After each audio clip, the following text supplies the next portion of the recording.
Hi friends, എല്ലാ പ്രിയ കൂട്ടുകാർക്കും പുതിയ വീഡിയോയിലേക്ക് സ്വാഗതം.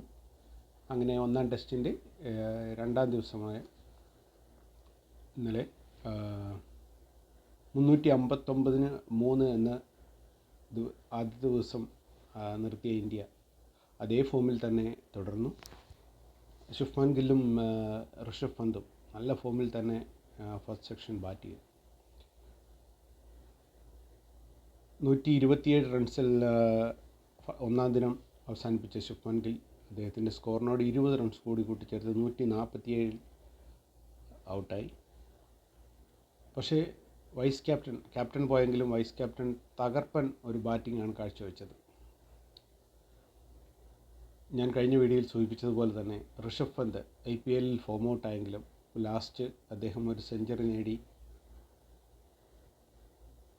അദ്ദേഹത്തിൻ്റെ ഫോമിലേക്ക് തിരിച്ചെത്തിയിരുന്നു. അതേ ഫോം ടെസ്റ്റിലും തുടർന്ന് ഇന്നലെ 134 റൺസാണ് അദ്ദേഹം അടിച്ചു കൂട്ടിയത്. അതിൽ 6 സിക്സും ഉൾപ്പെടുന്നു. 99 നിൽക്കെ ഒരു തകർപ്പൻ സിക്സ്, അതും അദ്ദേഹത്തിൻ്റെ തനത് ശൈലിയായ ഒറ്റക്കൈൻ സിക്സ് നേടി അദ്ദേഹം സെഞ്ചുറി പൂർത്തിയാക്കിയതോടെ IPL നമ്മൾ കണ്ടതാണ്. അദ്ദേഹം ലാസ്റ്റ് മാച്ചിൽ സെഞ്ചുറി നേടിയപ്പോൾ ഒരു കൈകുത്തിച്ചാടി അദ്ദേഹം ആഹ്ലാദം പ്രകടിപ്പിച്ചത്. അതേ ആഘോഷം ഈ ടെസ്റ്റ് സെഞ്ചുറി നേടിയപ്പോഴും അദ്ദേഹം തുടർന്നു. ടെസ്റ്റ് സെഞ്ചുറി നേടിയതിനു ശേഷവും തകർപ്പൻ ബാറ്റിംഗാണ് ഋഷഭ് പന്ത് തുടർന്നത്. പക്ഷേ അദ്ദേഹം 130 കഴിഞ്ഞപ്പോഴത്തേനും കോച്ച് ഗൗതം ഗംഭീറിൽ നിന്നും എന്തോ ഒരു മെസ്സേജ് അദ്ദേഹത്തിന് കിട്ടി. അദ്ദേഹത്തിൻ്റെ തട്ടുപൊളിപ്പൻ ആ രീതിയിൽ നിന്നും കുറച്ച് മാറി കുറച്ച് പ്രതിരോധിക്കാനാണ് മെസ്സേജ് നൽകിയത് എന്നാണ് കമൻട്രിയിൽ നിന്ന ദിനേശ് കാർത്തിക് വരെ പറഞ്ഞത്. പക്ഷേ പ്രതിരോധിക്കാൻ ശ്രമിച്ച അദ്ദേഹം ഔട്ടാവുന്നതാണ് നമുക്ക് കാണാൻ കഴിഞ്ഞത്. പക്ഷേ അദ്ദേഹത്തിൻ്റെ തകർപ്പൻ ശൈലി തുടർന്നെങ്കിൽ ഒരു 150 മുകളിൽ സ്കോർ എന്തായാലും ഋഷഭ് പന്തിന് നേടാൻ കഴിയുമായിരുന്നു എന്ന് തന്നെയാണ് കമൻറ്റേറ്റേഴ്സും മറ്റുള്ളവരും വിലയിരുത്തുന്നത്.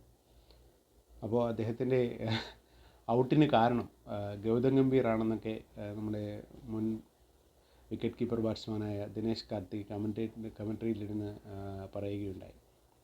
എന്തായാലും ഋഷഭ് പന്തും ശുഭ്മാൻ ഗില്ലും ഔട്ടായതിനു ശേഷം മിഡിൽ ഓർഡറിന് അധിക നേരം പിടിച്ചു നിൽക്കാൻ കഴിഞ്ഞില്ല എന്നുള്ളതാണ് വാസ്തവം.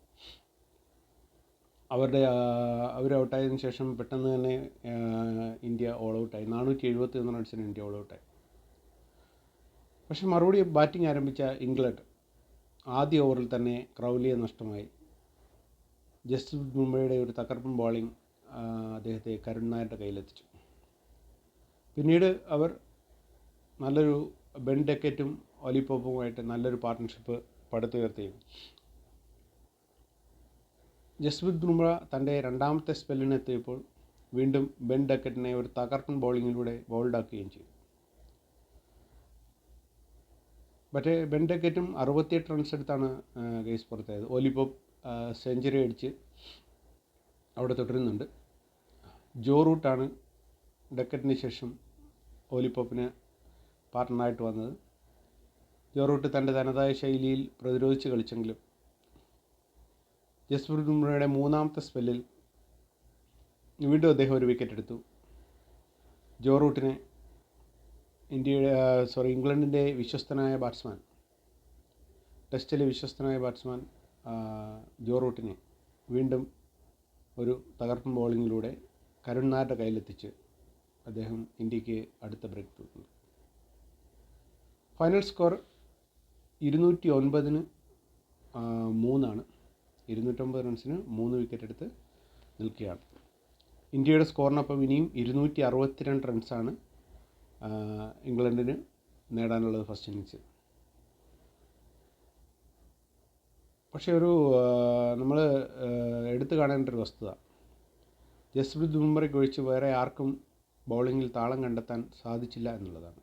മുഹമ്മദ് സിറാജും രവീന്ദ്ര ജഡേജയും ഒരു പരിധിവരെ വലിയ എക്കണോമി റേറ്റിൽ അതായത് അധികം റൺസ് വിട്ടുകൊടുക്കാതെ അവർ ബോൾ ചെയ്തു. എങ്കിലും പ്രസീദ് കൃഷ്ണയും ഷർദുൽ താക്കൂറും 3 ഓവറേ ബാറ്റ് ചെയ്തു ബോൾ ചെയ്തുള്ളൂ. എങ്കിലും 23 റൺസാണ് വിട്ടുകൊടുത്തത്. പ്രസീദ് കൃഷ്ണയാണ് നല്ല രീതിയിൽ അടി വാങ്ങിയത്. പ്രസീദ് കൃഷ്ണ 10 ഓവർ ബോൾ ചെയ്ത് 5.6 എക്കണോമി റേറ്റിൽ 56 റൺസാണ് വിട്ടുകൊടുത്തത്. അദ്ദേഹത്തിന് ഒരു ഇമ്പാക്റ്റ് ഉണ്ടാക്കാൻ കഴിഞ്ഞില്ല എന്ന് തന്നെ പറയേണ്ടി വരും. എന്തായാലും 3-ാം ദിവസം ആയ ഇന്ന് ഫസ്റ്റ് സെക്ഷനിൽ മാക്സിമം വിക്കറ്റ് നേടാൻ സാധിച്ചാൽ ഇന്ത്യക്ക് വീണ്ടും ഈ ടെസ്റ്റിൽ നല്ല ഫോമിൽ തന്നെ തുടരാൻ കഴിയും.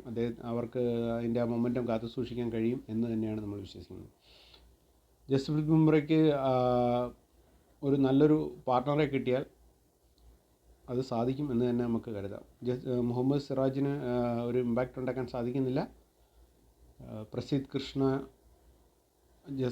മുഹമ്മദ് സിറാജ്, ഇതിൽ ആരെങ്കിലും ഒരാൾ കൂടി ഫോമിലെത്തിയാൽ മാത്രമേ ആദ്യ സെക്ഷനിൽ ഇംഗ്ലണ്ടിനെ കുറച്ചെങ്കിലും വിക്കറ്റ് നേടാൻ കഴിയുള്ളൂ.